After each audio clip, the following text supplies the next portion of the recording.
کریم کا بڑا ہی مشہور و معروف سورہ سورہ ملک، جس کی مومنین عام طور پر تلاوت کیا کرتے ہیں.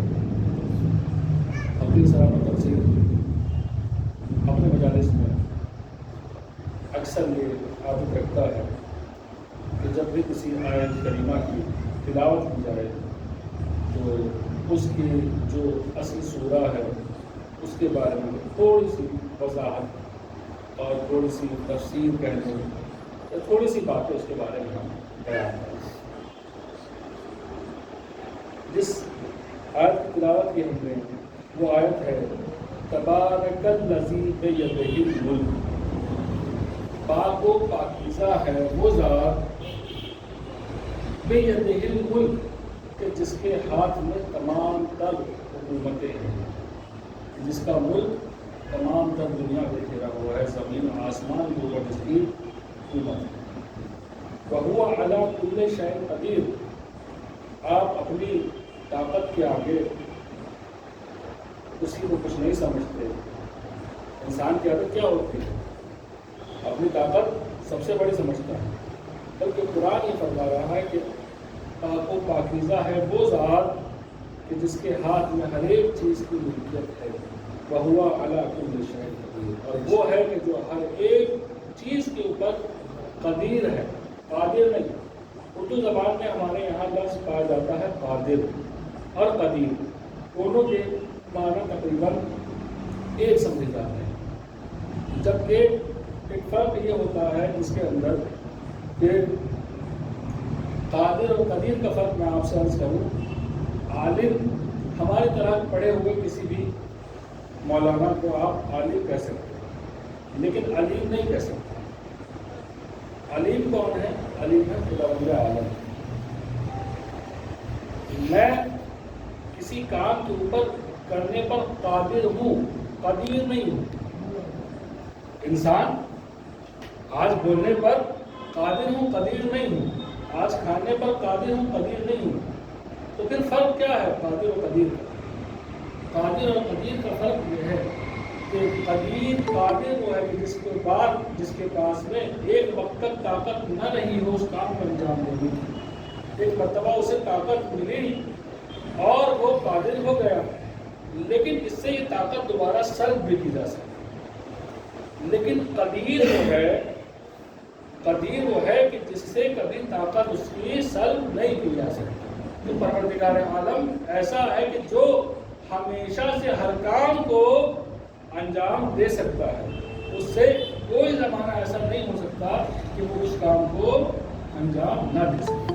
ایک سوال ہے اللہم صلی علی محمد و علی محمد. تبارک الذی بیدہ الملک، پاک و پاکیزہ ہے وہ خدا کے جس کے ہاتھ میں تمام تر ملک ہے. وَهُوَ عَلَىٰ كُلِّ شَيْءٍ قَدِيرٌ، وہ ہر ایک کام کے اوپر قادر ہے، قدیر ہے. الذی خلق الموت والحیاۃ لیبلوکم ایکم احسن عملا. کون ہے وہ ہے کہ جس نے موت کو خلق کیا اور حیات کو خلق کیا. کس لیے؟ لیبلوکم، تاکہ آزمائے تمہیں، ایکم، تم میں سے، احسن عملا، بہترین عمل کرنے والا کون ہے. وَهُوَ الْعَزِيزُ الْغَفُورُ، اور وہی ہے کہ جو عزت رکھنے والا بھی ہے، عزت دینے والا بھی ہے، عزت کو سلب کرنے والا بھی ہے، اور وہی ہے جو گناہوں کو معاف کرنے والا ہے. سورہ مبارکہ ملک کی پہلی اور دوسری آیت کی ہم نے تلاوت کی. ہم نے عرض کیا کہ چند معلومات سورہ کے بارے میں عرض کرتے ہیں. آپ جانتے ہیں قرآن کریم کی جو سورے ہیں، جو لکھا ہوا ہے اس ترتیب کے ساتھ میں اور ہے، اور جو نازل ہوا ہے وہ ترتیب اور ہے. یعنی قرآن کریم آپ جانتے ہیں کہ جو نازل ہوا وہ ترتیب اور ہے، جو لکھا ہوا ہے وہ انڈیکس اور ہے. تو اس جو نازل ہوا ہے، جو لکھا ہوا ہے، اس کے اعتبار سے اس سورہ کا نمبر ہے سورہ نمبر 67 یا 67. یہ قرآن کریم کا 67واں سورہ ہے اور نازل ہونے کے اعتبار سے یہ قرآن کریم کا 77واں سورہ ہے، سورہ نمبر 77. اور قرآن کریم کے سوروں کی ایک اور تقسیم ہوا کرتی ہے. ابھی چند مجالس میں جب ہم نئے ہیں ابھی تو زیادہ تر آپ کو اس بات کو سننے کی کوشش کریں تاکہ میں ہر ایک تک پہنچا سکوں اس بات کو. زیادہ تر ہم اس بات کو ذکر کریں گے تو آج پہلی بار ہے بول نہ ہوئیے گا انشاءاللہ. اگر بول نہ ہو رہے تو ایک سلوات پڑھیے. اللہم صلی علی محمد وعلی محمد. ترتیب کتابت کے اعتبار سے یہ سورہ 67واں سورہ، ترتیب نزولی کے اعتبار سے جس طریقے سے نازل ہوا یہ سورہ 77 نمبر اس کا ہے.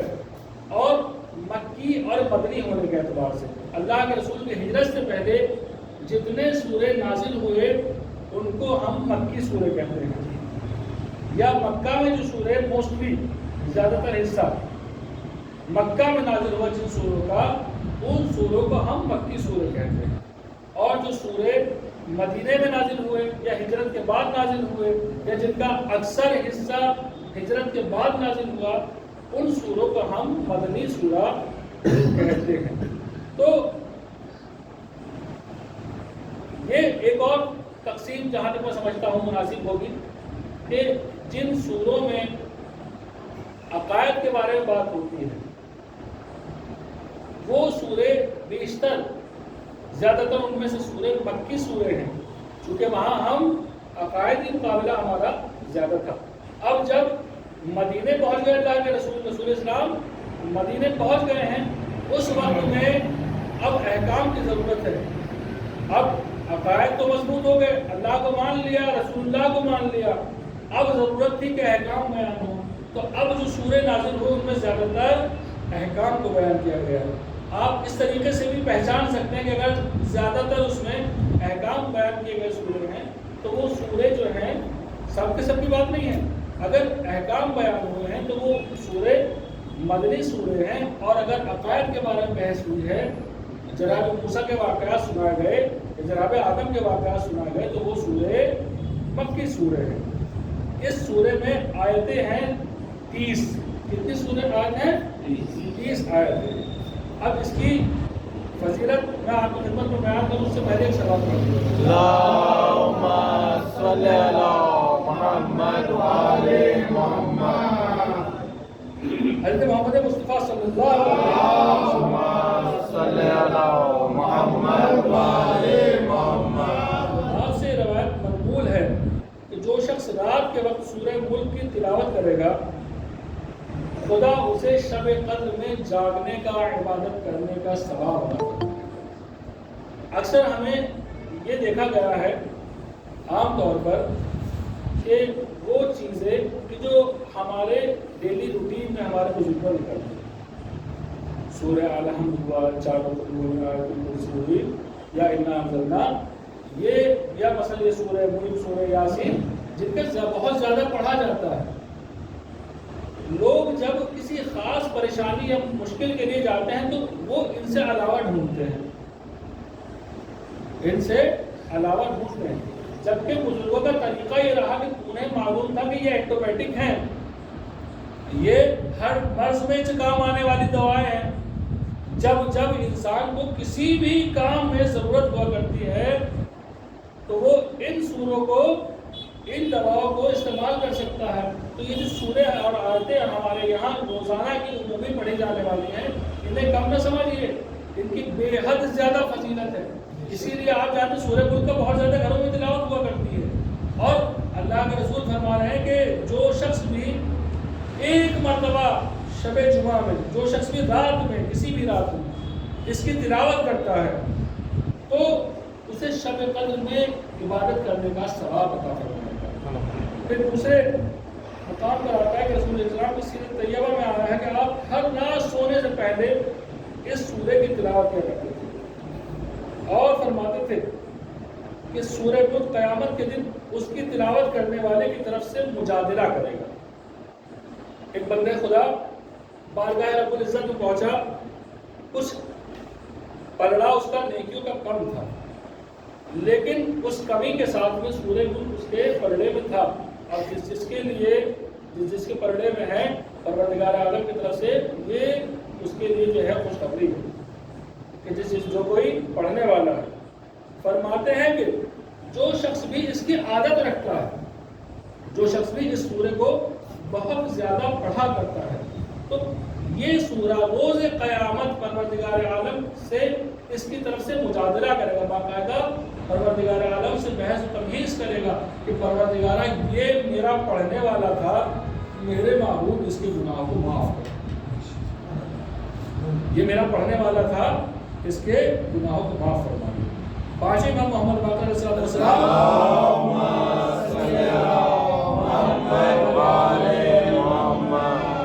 امام فرماتے تھے کہ میرے والد اکثر نماز عشاء میں کے بعد میں بیٹھا کرتے تھے اور آپ جو ہے اس سورے کی تلاوت کرتے تھے، اور فرماتے ہیں کہ یہ وہ سورہ ہے کہ اس کا جو پڑھنے والا ہوگا اسے پروردگار عالم عذاب قبر سے محفوظ ہے، عذاب قبر سے محفوظ رکھے گا. آئیے لوٹتے ہیں اپنی آیت کی طرف جس میں ہم نے فرمایا جو ہماری شاہد مثال ہوتی وہ تھی الذی خلق الموت والحیات.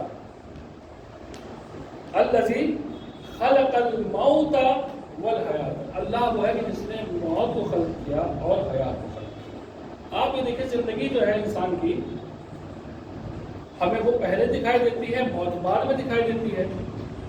پروردگار جب کہہ رہا ہوگا الذی خلق الموت والحیات، یہاں پہ قرآن جب ارشاد فرما رہا ہے ان کا ذکر کر رہا ہے موت اور حیات کا، تب پروردگار عالم پہلے موت کا ذکر کر رہا ہے، اس کے بعد میں حیات کا ذکر کر رہا ہے. پھر یہ کیا ہے؟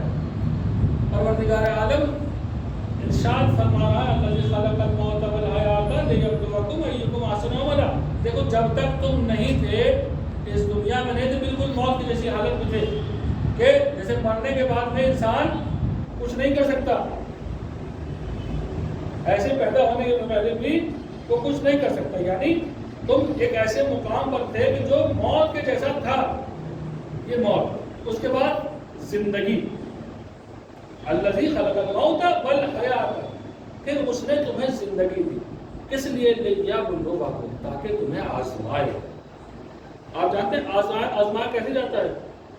جب سونے کو آزمایا جاتا ہے تو کسوٹی پہ رکھا جاتا ہے اور اسے ٹوٹا جاتا ہے.